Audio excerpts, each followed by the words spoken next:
click the link in the description below to receive our free Building Mental Muscle newsletter, and for a limited time get these 10 classic best-selling Law of Attraction books for free. We hope you enjoy this presentation. If so, please click the like button and click the subscribe button below to receive notification when we release new recordings. Richard Hargraves presents No One to Change But Self by Neville Goddard. First published 1948. This audio edition recorded 2023. Digitally narrated using the voice of Jeff Masters for buildingmentalmuscle.com. Copyright 2023 Iron Power Publishing. All rights reserved. No One to Change But Self by Neville Goddard. May I take just a minute to clarify what was said last night?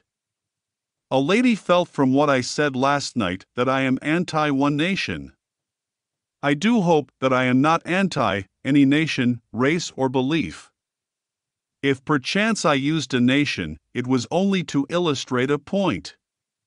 What I tried to tell you was this: we become what we contemplate. For it is the nature of love, as it is the nature of hate, to change us into the likeness of that which we contemplate.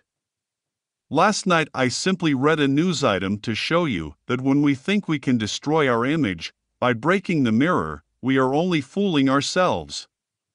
When, through war or revolution, we destroy titles, which to us represent arrogance and greed, we become in time the embodiment of that which we thought we had destroyed.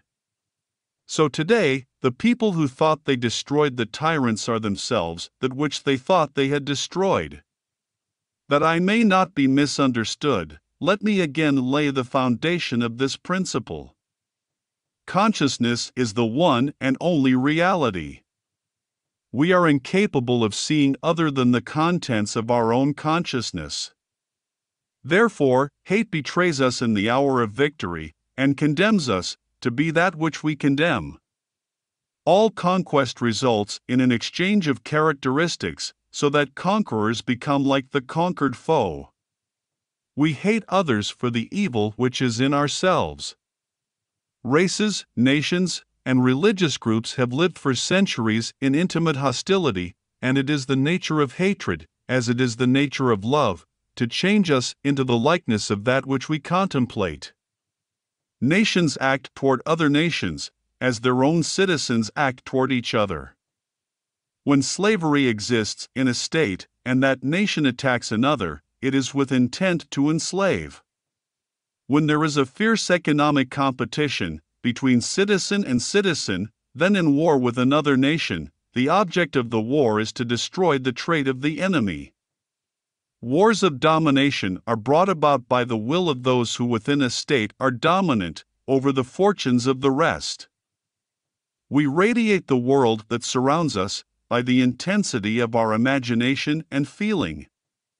But in this third-dimensional world of ours, time beats slowly.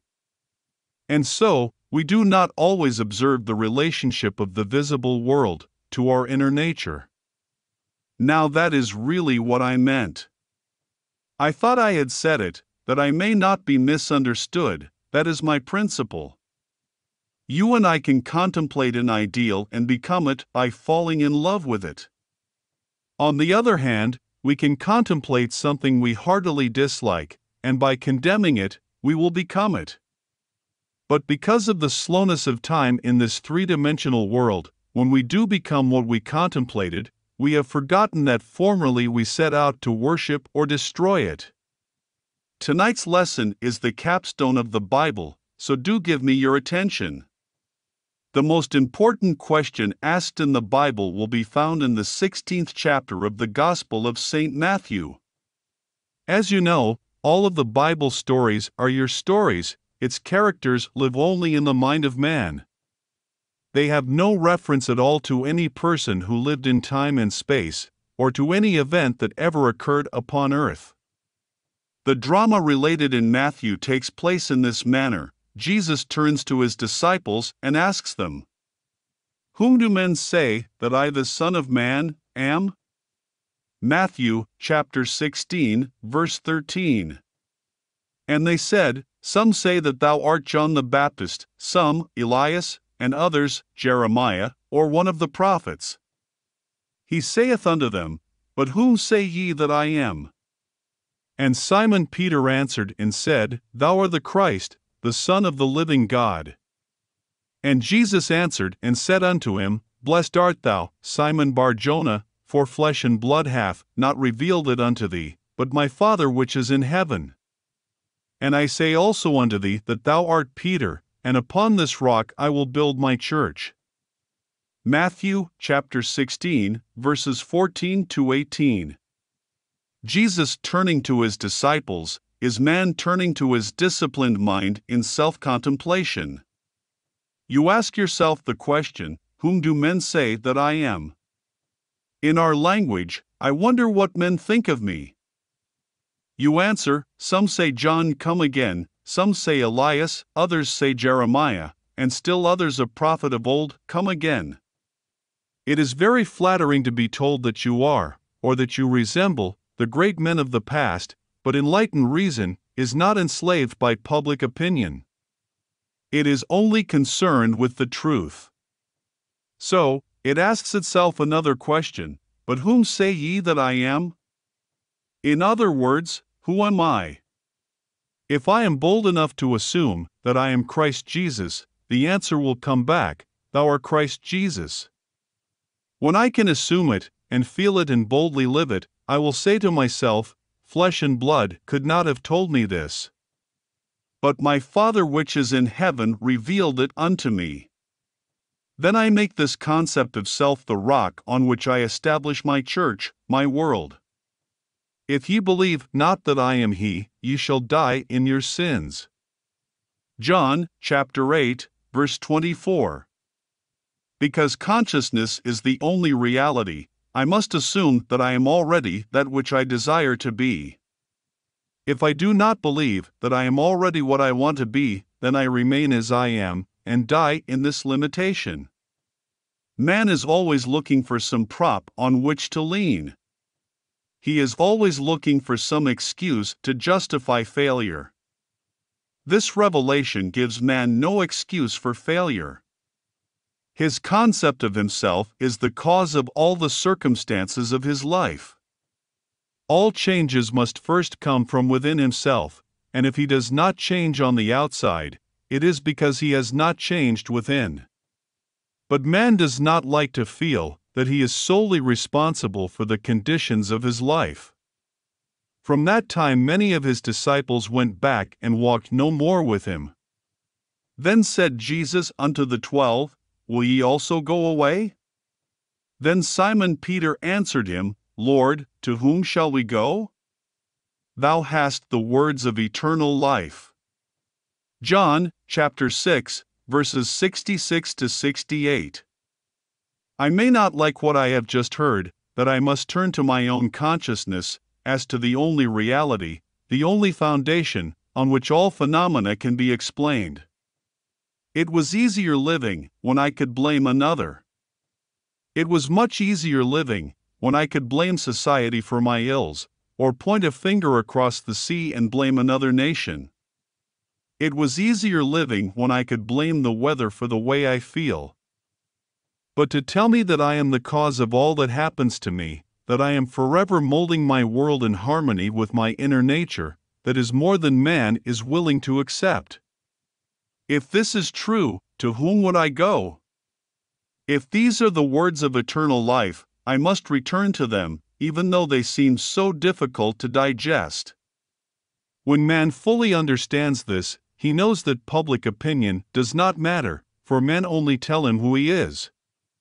The behavior of men constantly tell me who I have conceived myself to be. If I accept this challenge and begin to live by it, I finally reach the point that is called the great prayer of the Bible.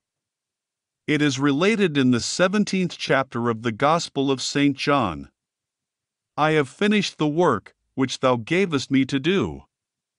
John chapter 17, verse 4. And now, O Father, glorify thou me with thine own self with the glory which I had with thee before the world was. John chapter 17, verse 5. While I was with them in the world, I kept them in thy name, those that thou gavest me I have kept, and none of them is lost, but the son of perdition. John chapter 17, verse 12. It is impossible for anything to be lost. In this divine economy, nothing can be lost, it cannot even pass away. The little flower which has bloomed once, blooms forever. It is invisible to you here with your limited focus, but it blooms forever in the larger dimension of your being, and tomorrow you will encounter it. All that thou gavest me I have kept in thy name, and none have I lost save the son of perdition. The son of perdition means simply the belief in loss. Son is a concept, an idea. Perdido is loss. I have only truly lost the concept of loss, for nothing can be lost. I can descend from the sphere where the thing itself now lives, and as I descend in consciousness to a lower level within myself, it passes from my world. I say, I have lost my health. I have lost my wealth. I have lost my standing in the community. I have lost faith. I have lost 1,000 things. But the things in themselves, having once been real in my world, can never cease to be. They never become unreal with the passage of time. By my descent in consciousness to a lower level, cause these things to disappear from my sight, and I say, they have gone, they are finished as far as my world goes. All I need do is to ascend to the level where they are eternal, and they once more objectify themselves and appear as realities within my world. The crux of the whole 17th chapter of the Gospel of St. John is found in the 19th verse, and for their sake I sanctify myself, that they also might be sanctified through the truth. Heretofore I thought I could change others through effort. Now I know I cannot change another unless I first change myself. To change another within my world I must first change my concept of that other, and to do it best I change my concept of self. For it was the concept I held of self that made me see others as I did. Had I a noble, dignified concept of myself, I never could have seen the unlovely in others. Instead of trying to change others through argument and force, let me but ascend in consciousness to a higher level and I will automatically change others by changing self. There is no one to change but self. That self is simply your awareness, your consciousness, and the world in which it lives is determined by the concept you hold of self. It is to consciousness that we must turn as to the only reality. For there is no clear conception of the origin of phenomena except that consciousness is all and all is consciousness. You need no helper to bring you what you seek. Do not for 1 second believe that I am advocating escape from reality when I ask you to simply assume you are now the man or the lady that you want to be. If you and I could feel what it would be like were we now that which we want to be, and live in this mental atmosphere as though it were real, then, in a way we do not know, our assumption would harden into fact. This is all we need do in order to ascend to the level where our assumption is already an objective, concrete reality. I need change no man, I sanctify myself, and in so doing I sanctify others. To the pure, all things are pure. There is nothing unclean of itself, but to him that esteemeth anything to be unclean, to him it is unclean. Romans chapter 14, verse 14. There is nothing in itself unclean, but you, by your concept of self, see things either clean or unclean. I and my Father are one. John chapter 10, verse 30. If I do not the works of my Father, believe me not. But if I do, though ye believe not me, believe the works, that ye may know, and believe, that the Father is in me, and I in him. John chapter 10, verse 37 to 38. He made himself one with God and thought it not strange or robbery to do the works of God. You always bear fruit in harmony with what you are. It is the most natural thing in the world for a pear tree to bear pears, an apple tree to bear apples, and for man to mold the circumstances of his life in harmony with his inner nature. I am the vine, ye are the branches. John chapter 15, verse 5. A branch has no life save it be rooted in the vine. All I need do to change the fruit is to change the vine. You have no life in my world save that I am conscious of you. You are rooted in me and, like fruit, you bear witness of the vine that I am. There is no reality in the world other than your consciousness. Although you may now seem to be what you do not want to be, all you need do to change it, and to prove the change by circumstances in your world, is to quietly assume that you are that which you now want to be, and in a way, you do not know you will become it. There is no other way to change this world. I am the way. My I amness, my consciousness is the way by which I change my world. As I change my concept of self, I change my world. When men and women help or hinder us, they only play the part that we, by our concept of self, wrote for them, and they play it automatically. They must play the parts they are playing because we are what we are. You will change the world only when you become the embodiment of that which you want the world to be. You have but one gift in this world that is truly yours to give, and that is yourself. Unless you yourself are that which you want the world to be, you will never see it in this world. Except ye believe not that I am He, ye shall die in your sins. John chapter 8, verse 24. Do you know that no two in this room live in the same world? We are going home to different worlds tonight. We close our doors on entirely different worlds. We rise tomorrow and go to work, where we meet each other and meet others, but we live in different mental worlds, different physical worlds. I can only give what I am, I have no other gift to give. If I want the world to be perfect, and who does not, I have failed only because I did not know that I could never see it perfect until I myself become perfect. If I am not perfect, I cannot see perfection, but the day that I become it, I beautify my world because I see it through my own eyes. Unto the pure all things are pure. Titus chapter 1, verse 15. No two here can tell me that you have heard the same message any one night. The one thing that you must do is hear what I say through that which you are. It must be filtered through your prejudices, your superstitions, and your concept of self. Whatever you are, it must come through that, and be colored by what you are. If you are disturbed and you would like me to be something other than what I appear to be, then you must be that which you want me to be. We must become the thing that we want others to be, or we will never see them be it. Your consciousness, my consciousness, is the only true foundation in the world. This is that which is called Peter in the Bible, not a man, this faithfulness that cannot turn to anyone, that cannot be flattered when you are told by men you are John come again. That is very flattering to be told you are John the Baptist come again, or the great prophet Elias, or Jeremiah. Then I deafen my ears to this very flattering little bit of newsman would give me, and I ask myself, but honestly, who am I? If I can deny the limitations of my birth, my environment, and the belief that I am but an extension of my family tree, and feel within myself that I am Christ, and sustain this assumption until it takes a central place and forms the habitual center of my energy, I will do the works attributed to Jesus.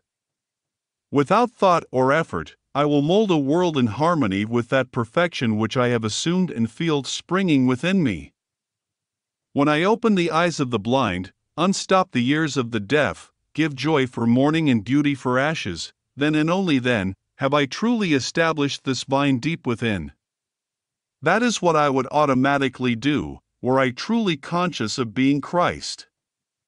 It is said of this presence, he proved that he was Christ by his works. Our ordinary alterations of consciousness, as we pass from one state to another, are not transformations, because each of them is so rapidly succeeded by another in the reverse direction, but whenever our assumption grows so stable as to definitely expel its rivals, then that central habitual concept defines our character and is a true transformation. Jesus, or enlightened reason, saw nothing unclean in the woman taken in adultery. He said to her, "Hath no man condemned thee?" John chapter 8, verse 10. She said, "No man, Lord." And Jesus said unto her, "Neither do I condemn thee, go, and sin no more." John chapter 8, verse 11. No matter what is brought before the presence of beauty, it sees only beauty. Jesus was so completely identified with the lovely that he was incapable of seeing the unlovely. When you and I really become conscious of being Christ, we too will straighten the arms of the withered, and resurrect the dead hopes of men. We will do all the things that we could not do when we felt ourselves limited by our family tree. It is a bold step and should not be taken lightly, because to do it is to die. John, the man of 3 dimensions, is beheaded, or loses his 3-dimensional focus that Jesus, the 4th-dimensional self, may live. Any enlargement of our concept of self involves a somewhat painful parting with strongly rooted hereditary conceptions. The ligaments are strong that hold us in the womb of conventional limitations. All that you formerly believed, you no longer believe. You know now that there is no power outside of your own consciousness. Therefore, you cannot turn to anyone outside of self. You have no ears for the suggestion that something else has power in it. You know the only reality is God, and God is your own consciousness. There is no other God. Therefore, on this rock you build the everlasting church and boldly assume you are this divine being, self-begotten, because you dared to appropriate that which was not given to you in your cradle, a concept of self not formed in your mother's womb, a concept of self conceived outside of the offices of man. The story is beautifully told us in the Bible using the 2 sons of Abraham, one the blessed, Isaac, born outside of the offices of man, and the other, Ishmael, born in bondage. Sarah was much too old to beget a child, so her husband Abraham went in unto the bondservant Hagar, the pilgrim, and she conceived of the old man and bore him a son called Ishmael. Ishmael's hand was against every man, and every man's hand against him. Every child born of woman is born into bondage, born into all that his environment represents, regardless of whether it be the throne of England, the White House, or any great place in the world. Every child born of woman is personified as this Ishmael, the child of Hagar. But asleep in every child is the blessed Isaac, who is born outside of the offices of man, and is born through faith alone. This second child has no earthly father. He is self-begotten. What is the second birth? I find myself man, I cannot go back into my mother's womb, and yet I must be born a second time. Except a man be born again, he cannot enter the kingdom of God. John chapter 3, verse 3. I quietly appropriate that which no man can give me, no woman can give me. I dare to assume that I am God. This must be of faith, this must be of promise. Then I become the blessed, I become Isaac. As I begin to do the things that only this presence could do, I know that I am born out of the limitations of Ishmael, and I have become heir to the kingdom. Ishmael could not inherit anything, although his father was Abraham, or God. Ishmael did not have both parents of the godly, his mother was Hagar the bondwoman, and so he could not partake of his father's estate. You are Abraham and Sarah, and contained within your own consciousness there is one waiting for recognition. In the Old Testament it is called Isaac, and in the New Testament it is called Jesus, and it is born without the aid of man. No man can tell you that you are Christ Jesus, no man can tell you and convince you that you are God. You must toy with the idea and wonder what it would be like to be God. No clear conception of the origin of phenomena is possible, except that consciousness is all and all is consciousness. Nothing can be evolved from man that was not potentially involved in his nature. The ideal we serve and hope to attain could never be evolved from us were it not potentially involved in our nature. Let me now retell and emphasize an experience of mine, printed by me 2 years ago, under the title, The Search. I think it will help you to understand this law of consciousness and show you that you have no one to change but self, for you are incapable of seeing other than the contents of your own consciousness. Once in an idle interval at sea, I meditated on the perfect state, and wondered what I would be were I have 2 pure eyes to behold iniquity, if to me all things were pure, and were I without condemnation. As I became lost in this fiery brooding, I found myself lifted above the dark environment of the senses. So intense was feeling, I felt myself a being of fire dwelling in a body of air. Voices, as from a heavenly chorus, with the exaltation of those who had been conquerors in a conflict with death, were singing, "He is risen," and intuitively I knew they meant me. Then I seemed to be walking in the night. I soon came upon a scene that might have been the ancient pool of Bethesda, for in this place lay a great multitude of impotent folk, blind, halt, withered, waiting not for the moving of the water as of tradition, but waiting for me. As I came near, without thought or effort on my part, they were one after the other, molded as by the magician of the beautiful. Eyes, hands, feet, all missing members, were drawn from some invisible reservoir and molded in harmony with that perfection which I felt springing within me. When all were made perfect, the chorus exulted, "It is finished."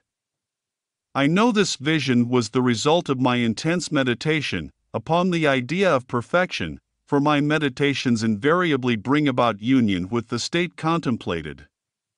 I had been so completely absorbed within the idea that for a while I had become what I contemplated, and the high purpose with which I had for that moment identified myself drew the companionship of high things, and fashioned the vision in harmony with my inner nature.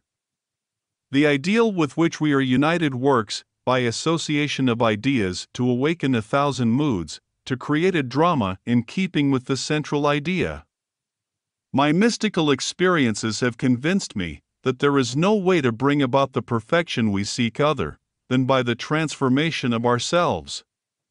As soon as we succeed in transforming ourselves, the world will melt magically before our eyes, and reshape itself in harmony with that which our transformation affirms.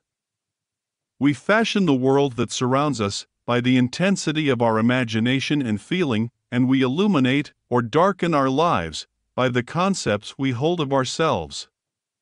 Nothing is more important to us than our conception of ourselves, and especially is true of our concept of the deep, dimensionally greater one within us.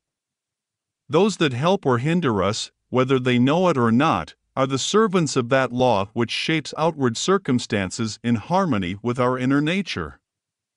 It is our conception of ourselves which frees or constrains us, though it may use material agencies to achieve its purpose. Because life molds the outer world to reflect the inner arrangement of our minds, there is no way of bringing about the outer perfection we seek, other than by the transformation of ourselves. No help cometh from without. The hills, to which we lift our eyes, are those of an inner range. It is thus to our own consciousness that we must turn as to the only reality, the only foundation on which all phenomena can be explained. We can rely absolutely on the justice of this law to give us only that which is of the nature of ourselves. To attempt to change the world before we change our concept of ourselves is to struggle against the nature of things. There can be no outer change until there is first an inner change. As within, so without. I am not advocating philosophical indifference when I suggest that we should imagine ourselves as already that which we want to be, living in a mental atmosphere of greatness, rather than using physical means and arguments to bring about the desired changes. Everything we do, unaccompanied by a change of consciousness, is but futile readjustment of surfaces. However we toil or struggle, we can receive no more than our concepts of self affirm. To protest against anything which happens to us is to protest against the law of our being and our rulership over our own destiny. The circumstances of my life are too closely related to my conception of myself not to have been formed by my own spirit, from some dimensionally larger storehouse of my being. If there is pain to me in these happenings, I should look within myself for the cause, for I am moved here and there, and made to live in a world in harmony with my concept of myself. If we would become as emotionally aroused over our ideals as we become over our dislikes, we would ascend to the plane of our ideal, as easily as we now descend to the level of our hates. Love and hate have a magical transforming power, and we grow through their exercise into the likeness of what we contemplate. By intensity of hatred, we create in ourselves the character we imagine in our enemies. Qualities die for want of attention, so the unlovely states might best be rubbed out by imagining beauty for ashes and joy for mourning, rather than by direct attacks on the state, from which we would be free. Whatsoever things are lovely and of good report, think on these things, for we become that with which we are en rapport. There is nothing to change but our concept of self. As soon as we succeed in transforming self, our world will dissolve and reshape itself in harmony with that which our change affirms. I, by descent in consciousness, have brought about the imperfection that I see. In the divine economy, nothing is lost. We cannot lose anything save by descent in consciousness from the sphere, where the thing has its natural life. And now, O Father, glorify thou me with thine own self with the glory which I had with thee before the world was. John, chapter 17, verse 5. As I ascend in consciousness, the power and the glory that was mine return to me, and I too will say, I have finished the work thou gavest me to do. The work is to return from my descent in consciousness, from the level wherein I believed that I was a son of man, to the sphere where I know that I am one with my Father, and my Father is God. I know beyond all doubt that there is nothing for man to do but to change his own concept of himself to assume greatness and sustain this assumption. If we walk as though we were already the ideal we serve, we will rise to the level of our assumption and find a world in harmony with our assumption. We will not have to lift a finger to make it so, for it is already so. It was always so. You and I have descended in consciousness to the level where we now find ourselves, and we see imperfection, because we have descended. When we begin to ascend, while here in this three-dimensional world, we find that we move in an entirely different environment, we have entirely different circles of friends, and an entirely different world while still living here. We know the great mystery of the statement, I am in the world, but not of it. Instead of changing things, I would suggest to all to identify themselves with the ideal they contemplate. What would the feeling be like, were you of too pure eyes, to behold iniquity if to you all things were pure, and you were without condemnation? Contemplate the ideal state and identify yourself with it, and you will ascend to the sphere where you as Christ have your natural life. You are still in that state where you were before the world was. The only thing that has fallen is your concept of self. You see the broken parts which really are not broken. You are seeing them through distorted eyes, as though you were in one of those peculiar amusement galleries where a man walks before a mirror, and he is elongated, yet he is the same man. Or he looks into another mirror, and he is all big and fat. These things are seen today, because man is what he is. Toy with the idea of perfection.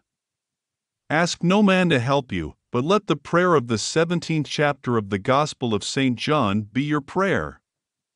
Appropriate the state that was yours before the world was. Know the truth of the statement, none have I lost save the son of perdition. Nothing is lost in all my holy mountain. The only thing that you lose is the belief in loss or the son of perdition. And for their sake I sanctify myself, that they also might be sanctified through the truth. John chapter 17, verse 19. There is no one to change but self. All you need do to make men and women holy in this world is to make yourself holy.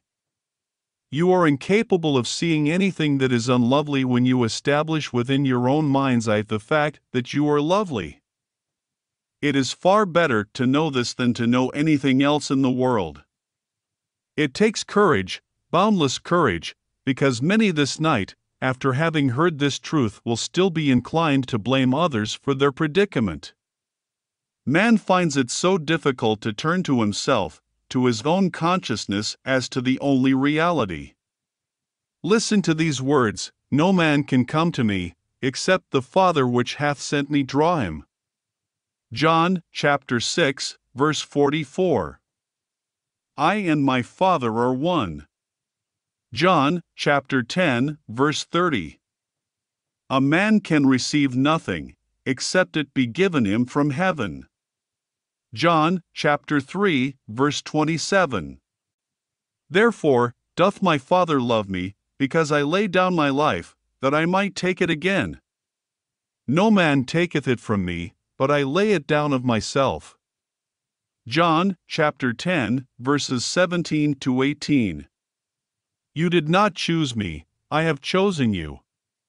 My concept of myself molds a world in harmony with itself and draws men to tell me constantly by their behavior who I am. The most important thing in this world to you is your concept of self. When you dislike your environment, the circumstances of life and the behavior of men, ask yourself, who am I? It is your answer to this question that is the cause of your dislikes. If you do not condemn self, there will be no man in your world to condemn you. If you are living in the consciousness of your ideal, you will see nothing to condemn. To the pure, all things are pure. Now I would like to spend a little time making as clear as I can what I personally do when I pray, what I do when I want to bring about changes in my world. You will find it interesting, and you will find that it works. No one here can tell me they cannot do it. It is so very simple, all can do it. We are what we imagine we are. This technique is not difficult to follow, but you must want to do it. You cannot approach it with the attitude of mind, oh well, I'll try it.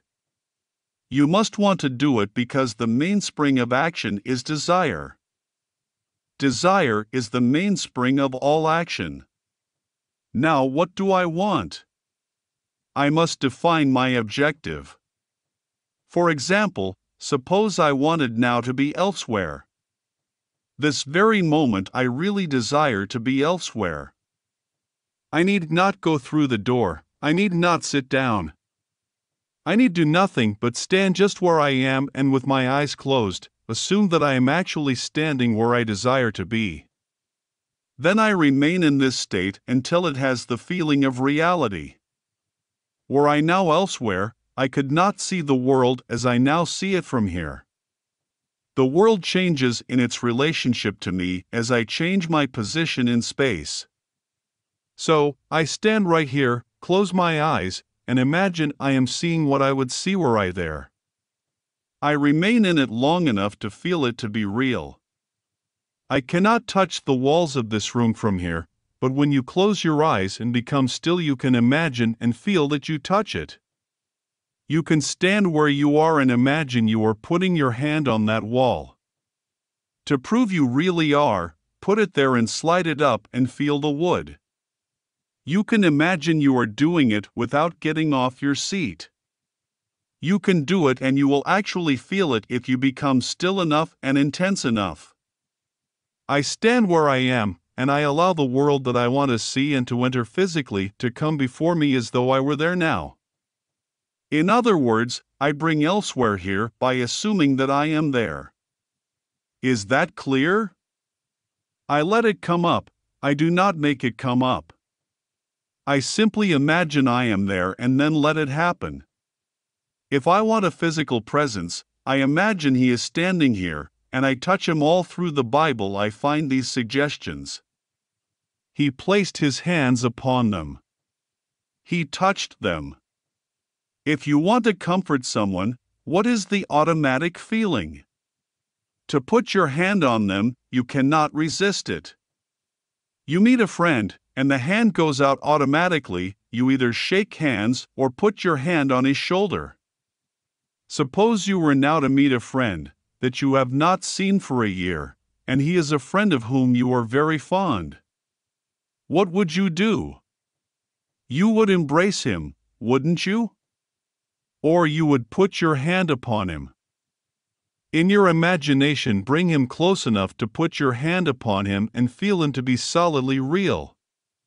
Restrict the action to just that. You will be amazed at what happens. From then on, things begin to move. Your dimensionally greater self will inspire, in all, the ideas and actions necessary to bring you into physical contact. It works that way. Every day I put myself into the drowsy state. It is a very easy thing to do. But habit is a strange thing in man's world. It is not law, but habit acts as though it were the most compelling law in the world. We are creatures of habit. If you create an interval every day into which you put yourself into the drowsy state, say at 3 o'clock in the afternoon, do you know at that moment every day you will feel drowsy? You try it for 1 week and see if I am not right. You sit down for the purpose of creating a state akin to sleep, as though you were sleepy, but do not push the drowsiness too far, just far enough to relax and leave you in control of the direction of your thoughts. You try it for 1 week, and every day at that hour, no matter what you are doing, you will hardly be able to keep your eyes open. If you know the hour when you will be free, you can create it. I would not suggest that you do it lightly, because you will feel very, very sleepy and you may not want to. I have another way of praying. In this case, I always sit down, and I find the most comfortable armchair imaginable, or I lie flat on my back and relax completely. Make yourself comfortable. You must not be in any position where the body is distressed. Always put yourself into a position where you have the greatest ease. That is the first stage. To know what you want is the start of prayer. Secondly, you construct in your mind's eye one single little event, which implies that you have realized your desire. I always let my mind roam on many things that could follow the answered prayer, and I single out one that is most likely to follow the fulfillment of my desire. One simple little thing like the shaking of a hand, embracing a person, the receiving of a letter, the writing of a check, or whatever would imply the fulfillment of your desire. After you have decided on the action which implies that your desire has been realized, then sit in your nice comfortable chair or lie flat on your back.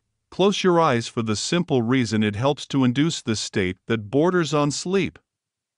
The minute you feel this lovely drowsy state, or the feeling of gathered togetherness, wherein you feel, I could move if I wanted to, but I do not want to, I could open my eyes if I wanted to, but I do not want to. When you get that feeling, you can be quite sure that you are in the perfect state to pray successfully. In this feeling, it is easy to touch anything in this world.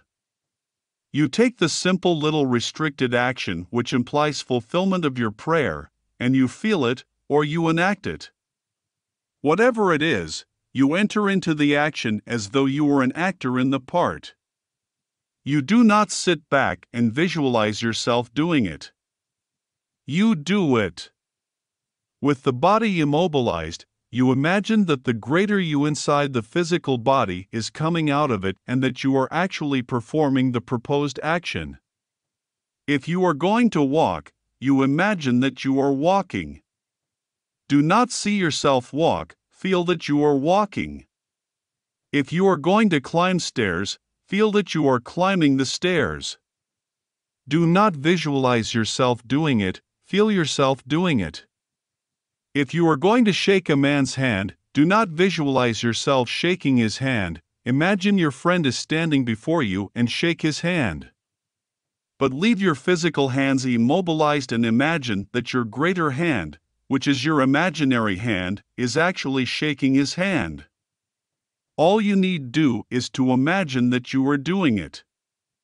You are stretched out in time, and what you are doing, which seems to be a controlled daydream, is an actual act in the greater dimension of your being.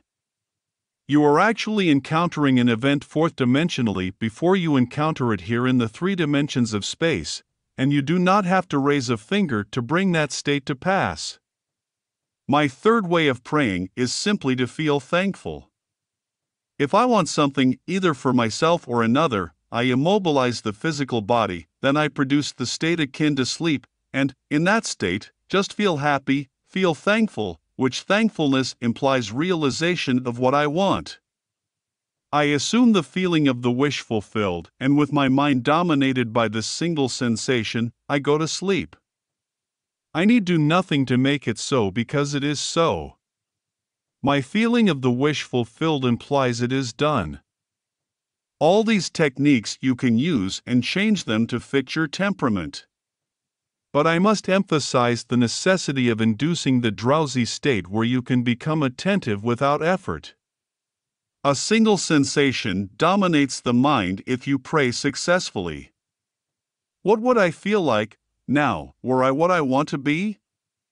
When I know what the feeling would be like, I then close my eyes, and lose myself in that single sensation, and my dimensionally greater self then builds a bridge of incident to lead me from this present moment to the fulfillment of my mood. That is all you need do. But people have a habit of slighting the importance of simple things.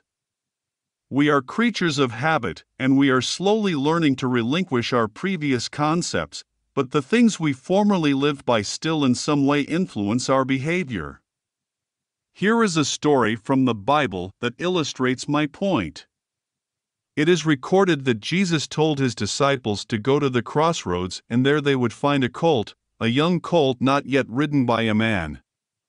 To bring the colt to him, and if any man ask, "Why do you take this colt?" say, "The Lord has need of it." They went to the crossroads and found the colt and did exactly as they were told. They brought the unbridled ass to Jesus and he rode it triumphantly into Jerusalem. The story has nothing to do with a man riding on a little colt. You are Jesus of the story. The colt is the mood you are going to assume. That is the living animal not yet ridden by you. What would the feeling be like were you to realize your desire? A new feeling, like a young colt, is a very difficult thing to ride unless you ride him with a disciplined mind. If I do not remain faithful to the mood, the young colt throws me off. Every time you become conscious that you are not faithful to this mood, you have been thrown from the colt. Discipline your mind that you may remain faithful to a high mood and ride it triumphantly into Jerusalem, which is fulfillment, or the city of peace. This story precedes the feast of the Passover. If we would pass from our present state into that of our ideal, we must assume that we are already that which we desire to be and remain faithful to our assumption, for we must keep a high mood if we would walk with the highest. A fixed attitude of mind, a feeling that it is done will make it so. If I walk as though it were, but every once in a while I look to see if it really is, then I fall off my mood or colt. If I would suspend judgment like Peter, I could walk on the water. Peter starts walking on the water, and then he begins to look unto his own understanding, and he begins to go down. The voice said, "Look up, Peter." Peter looks up and he rises again and continues walking on the water. Instead of looking down to see if this thing is really going to harden into fact, you simply know that it is already so. Sustain that mood, and you will ride the unbridled colt into the city of Jerusalem. All of us must learn to ride the animal straight into Jerusalem unassisted by a man. You do not need another to help you. The strange thing is that, as we keep the high mood and do not fall, others cushion the blows. They spread the palm leaves before me to cushion my journey. I do not have to be concerned. The shocks will be softened as I move into the fulfillment of my desire. My high mood awakens in others the ideas and actions which tend towards the embodiment of my mood. If you walk faithful to a high mood, there will be no opposition and no competition. The test of a teacher, or a teaching, is to be found in the faithfulness of the taught. I am leaving here on Sunday night. Do remain faithful to this instruction. If you look for causes outside the consciousness of man, then I have not convinced you of the reality of consciousness. If you look for excuses for failure, you will always find them, for you find what you seek. If you seek an excuse for failure, you will find it in the stars, in the numbers, in the teacup, or most any place. The excuse will not be there, but you will find it to justify your failure. Successful business and professional men and women know that this law works. You will not find it in gossip groups, but you will find it in courageous hearts. Man's eternal journey is for one purpose, to reveal the Father. He comes to make visible his Father. And his Father is made visible in all the lovely things of this world. All the things that are lovely, that are of good report, ride these things, and have no time for the unlovely in this world, regardless of what it is. Remain faithful to the knowledge that your consciousness, your I amness, your awareness of being aware of the only reality, it is the rock on which all phenomena can be explained. There is no explanation outside of that. I know of no clear conception of the origin of phenomena save that consciousness is all and all is consciousness. That which you seek is already housed within you. Were it not now within you, eternity could not evolve it. No time stretch would be long enough to evolve what is not potentially involved in you. You simply let it into being by assuming that it is already visible in your world, and remaining faithful to your assumption, it will harden into fact. Your Father has unnumbered ways of revealing your assumption. Fix this in your mind and always remember, an assumption, though false, if sustained will harden into fact. You and your Father are one, and your Father is everything that was, is, and will be. Therefore, that which you seek you already are. It can never be so far off as even to be near, for nearness implies separation. The great Pascal said, "You never would have sought me had you not already found me." What you now desire you already have, and you seek it only because you have already found it. You found it in the form of desire. It is just as real in the form of desire as it is going to be to your bodily organs. You are already that which you seek, and you have no one to change but self in order to express it. End of lecture. We hope you enjoy this presentation. If so, please click the like button and click the subscribe button below to receive notification when we release new recordings. Click the link in the description below to receive our free Building Mental Muscle newsletter, and for a limited time get these 10 classic best-selling Law of Attraction books for free.